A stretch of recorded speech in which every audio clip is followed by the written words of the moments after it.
अगर आप चाहते हैं भोजपुरी हिट सॉन्ग सबसे पहले आप तक पहुंचे, तो लवली वीडियो चैनल को जरूर सब्सक्राइब करें और साथ में बेल आइकन को दबाना ना भूलें।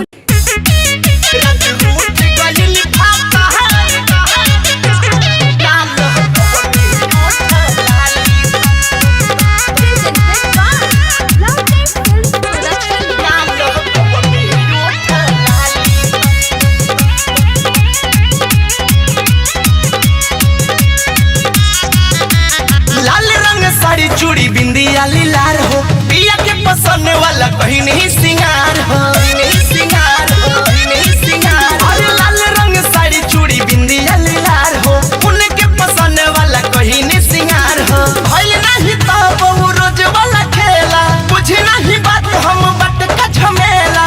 अब मुँह फेरे होने कहीं जब डाली तो रात रूठ गइल भात हार ना लगवन लाली तो किसिया गइल मोहरात ना लगवन लाली तो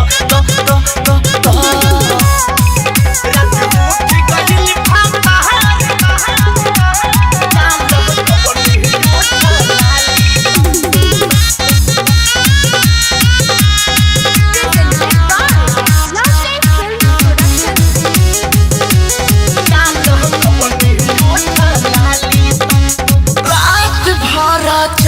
चाटी करेला बिहान रे, जननी ना ओ करे में बसला परान रे, बसला परान रे।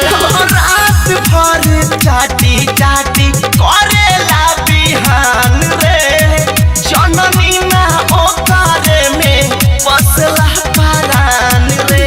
बुझनी ना साफा काहे बखाफा, मन छछनाई के पावे कवनाफा, बड़ा दिहल बा वही खातिर गाली तो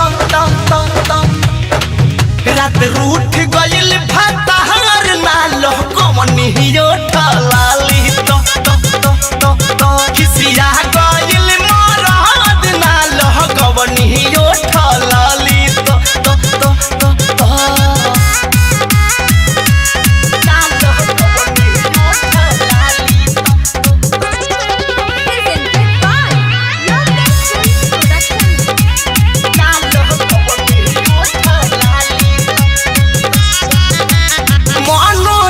आनंद के बाउर बाई रहन कइले पानी सखी रात ढेर कुछ सहन, ढेर कुछ सहन।